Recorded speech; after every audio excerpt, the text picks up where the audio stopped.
Bismillahirrahmanirrahim. Assalamualaikum warahmatullahi wabarakatuh. Bertemu lagi dengan saya Dian Nurman Hidayat, mahasiswa Pasca Sarjana Universitas Terbuka. Pada pertemuan kali ini, yaitu diskusi ke-11 mata kuliah Studi Komparatif Pendidikan Dasar di Berbagai Negara. Adapun pokok bahasan kali ini yaitu tentang model pembelajaran terpadu. Baik, kita mulai bahas mengenai model pembelajaran di Indonesia. Dalam konteks pendidikan di Indonesia, model keterhubungan atau connected model merupakan model pembelajaran terpadu yang paling cocok diterapkan, terutama pada jenjang pendidikan dasar.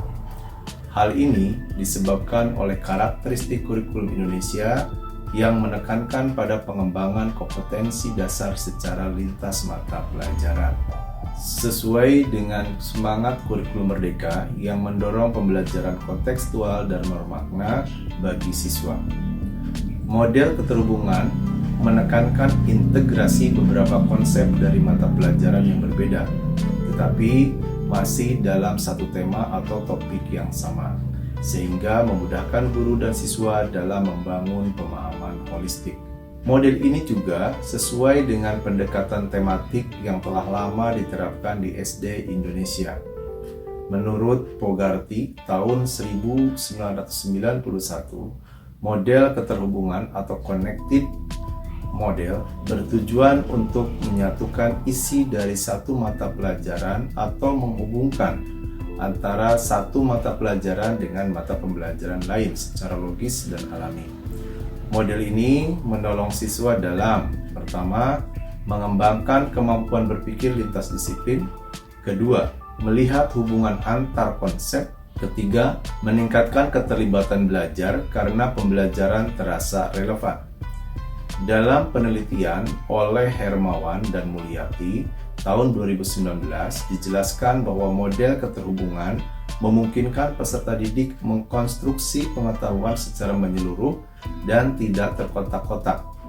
Model ini sangat efektif dalam pembelajaran tematik di sekolah dasar karena memudahkan guru dalam merancang kegiatan yang terintegrasi namun tetap terarah. Selanjutnya, tujuan dan fungsi pembelajaran tematik terpadu. Menurut Herman dan kawan-kawan, tahun 2023, tujuan dan fungsi pembelajaran tematik terpadu terdiri dari: pertama, mudah memusatkan perhatian pada satu tema atau topik tertentu. Kedua, mempelajari pengetahuan dan mengembangkan berbagai kompetensi muatan mata pelajaran dalam tema yang sama. Ketiga, memiliki pemahaman terhadap materi pelajaran lebih mendalam dan berkesan. Keempat, mengembangkan kompetensi berbahasa lebih baik dengan mengaitkan berbagai muatan mata pelajaran lain dengan pengalaman pribadi siswa. Kelima, lebih semangat dan bergairah belajar karena mereka dapat berkomunikasi dalam situasi nyata, seperti bercerita, bertanya, menulis, sekaligus mempelajari pelajaran yang lain.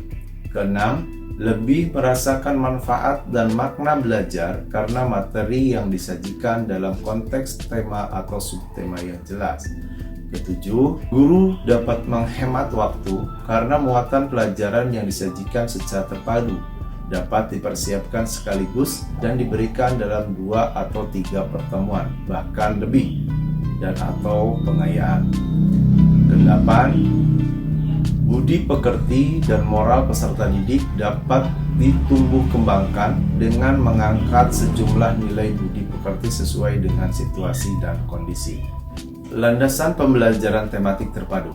Menurut Herman dan kawan-kawan, tahun 2023, landasan pembelajaran tematik terpadu terdiri dari: pertama, landasan filosofis, yaitu landasan progresivisme atau proses pembelajaran yang menekankan pada pembentukan kreativitas, pemberian sejumlah kegiatan, suasana natural dan pengalaman siswa. Kedua, konstruktivisme yaitu belajar adalah proses aktif membangun pengetahuan. Dan yang ketiga, humanisme, yaitu pembelajaran harus memperhatikan kebutuhan dan potensi peserta didik. Yang kedua, yaitu landasan psikologis. Landasan psikologis dengan mempertimbangkan perkembangan kognitif anak usia sekolah dasar. Menurut Piaget, tahap operasional konkret yang lebih mudah memahami konsep melalui tema dan konteks nyata. Ketiga, yaitu landasan yuridis. Menurut Undang-Undang Nomor 23 Tahun 2002 tentang perlindungan anak, di mana anak berhak memperoleh pendidikan dan pengajaran untuk pengembangan pribadi dan kecerdasan sesuai dengan minat dan bakatnya. Dan Undang-Undang Nomor 20 Tahun 2003 tentang Sistem Pendidikan Nasional, di mana setiap siswa berhak mendapatkan pelayanan pendidikan sesuai dengan bakat, minat, dan kemampuannya. Adapun prinsip-prinsip pembelajaran tematik terpadu, menurut Herman dan kawan-kawan tahun 2023, prinsip-prinsip pembelajaran tematik terpadu terdiri dari: pertama, tema hendaknya tidak terlalu luas dan dapat dengan mudah digunakan untuk memadukan banyak bidang studi, mata pelajaran, atau disiplin ilmu. Kedua, tema yang dipilih dapat memberikan bekal bagi siswa untuk belajar lebih lanjut. Ketiga, tema disesuaikan dengan tingkat perkembangan siswa. Keempat, tema harus mampu mewadahi sebagian besar minat anak. Keenam, tema harus mempertimbangkan peristiwa-peristiwa otentik yang terjadi dalam rentang waktu belajar. Selanjutnya, tema yang dipilih sesuai dengan kurikulum yang berlaku. Dan yang terakhir, tema yang dipilih sesuai dengan ketersediaan sumber belajar.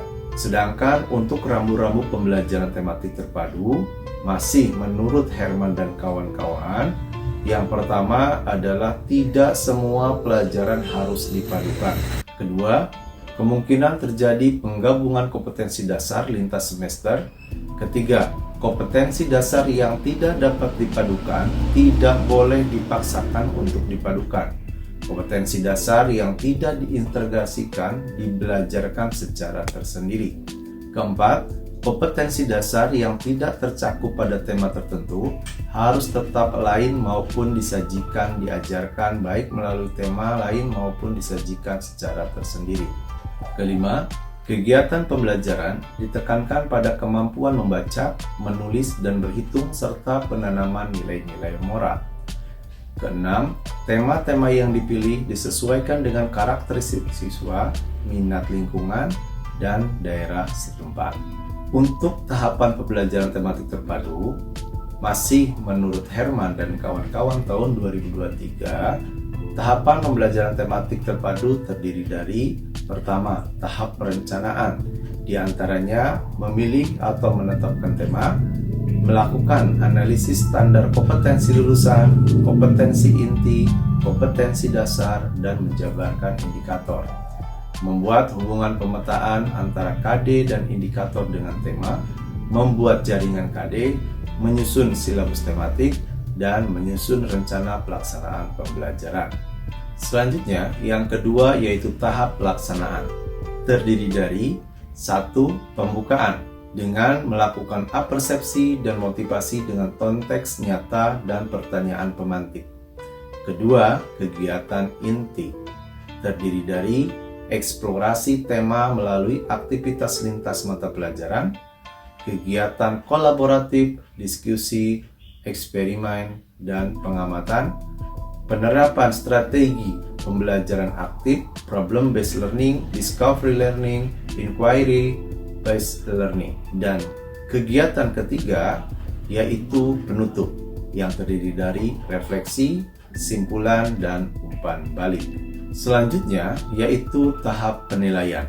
Pada tahap ini terdiri dari penilaian autentik yaitu portofolio, proyek, kinerja, dan observasi sikap.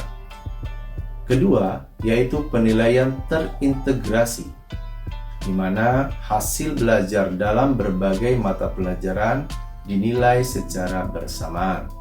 Ketiga, penilaian formatif dan sumatif, dilakukan untuk melihat kemajuan dan capaian akhir siswa. Adapun perbedaan kurikulum 2013 dengan kurikulum Merdeka diantaranya adalah pertama, filosofi dan tujuan pendidikan. Pada kurikulum 2013 atau K13 menekankan pada pembentukan kompetensi sikap spiritual, sosial, pengetahuan, dan keterampilan secara terpadu dalam proses pembelajaran tematik. Tujuannya adalah membentuk siswa yang berkarakter dan kompeten melalui pembelajaran yang terintegrasi antar mata pelajaran. Sedangkan kurikulum Merdeka Belajar berangkat dari filosofi Ki Hajar Dewantara yang menekankan bahwa pendidikan harus memerdekakan potensi siswa. Kurikulum ini berfokus pada pembelajaran yang berdiferensiasi, proyek penguatan profil pelajar Pancasila, serta fleksibilitas guru dalam memilih dan menyusun materi.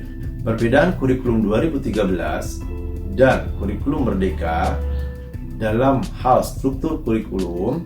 Yang pertama, kurikulum 2013 memiliki struktur yang kaku dengan alokasi waktu yang tetap dan pembelajaran berbasis silabus terpusat. Sedangkan untuk kurikulum Merdeka lebih fleksibel dengan struktur opsional yang terdiri dari intrakurikuler, co-kurikuler atau proyek P5, dan ekstrakurikuler, serta penggunaan buku teks yang bersifat opsional.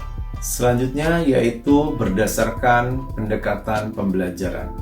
Kurikulum 2013 menggunakan pendekatan tematik terpadu, di mana mata pelajaran dikemas dalam tema tertentu untuk siswa SD agar mereka mampu melihat keterkaitan antar mata pelajaran secara holistik.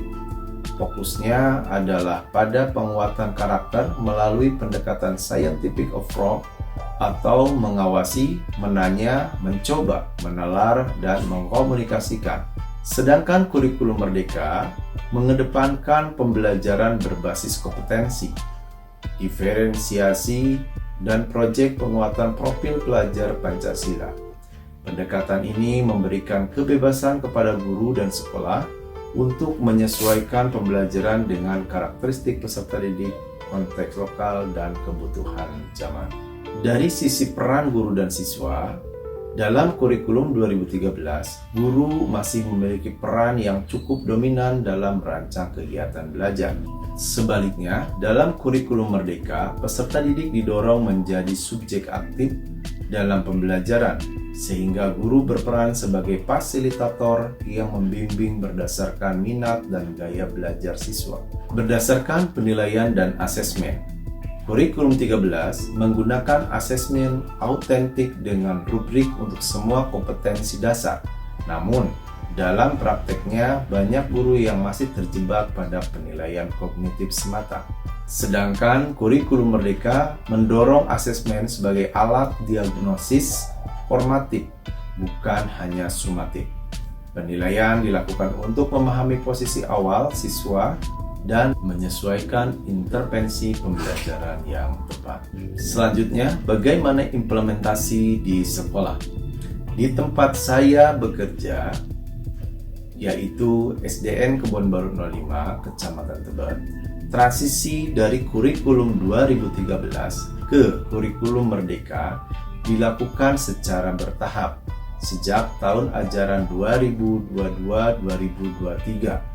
Beberapa implementasi yang telah berjalan antara lain: pertama, penerapan proyek penguatan profil pelajar Pancasila atau P5 seperti kegiatan berbasis budaya lokal, kewirausahaan, dan gaya hidup berkelanjutan. Kedua, penyusunan modul ajar mandiri oleh guru berdasarkan CP atau capaian pembelajaran dan karakteristik murid. Ketiga, pembelajaran diferensiasi, di mana guru menyesuaikan materi, proses, dan produk pembelajaran berdasarkan kesiapan, minat, dan profil belajar siswa.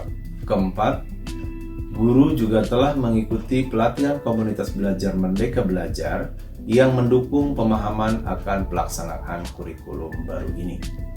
Namun, masih terdapat tantangan yang kami hadapi, pertama, yaitu kesiapan guru dalam menyusun asesmen diagnostik dan konsistensi pembelajaran berdiferensiasi. Kedua, pemahaman orang tua terhadap metode pembelajaran baru yang kadang dianggap terlalu bebas. Mungkin itu saja penjelasan dari saya. Mohon maaf jika ada kekurangan. Wassalamualaikum warahmatullahi wabarakatuh.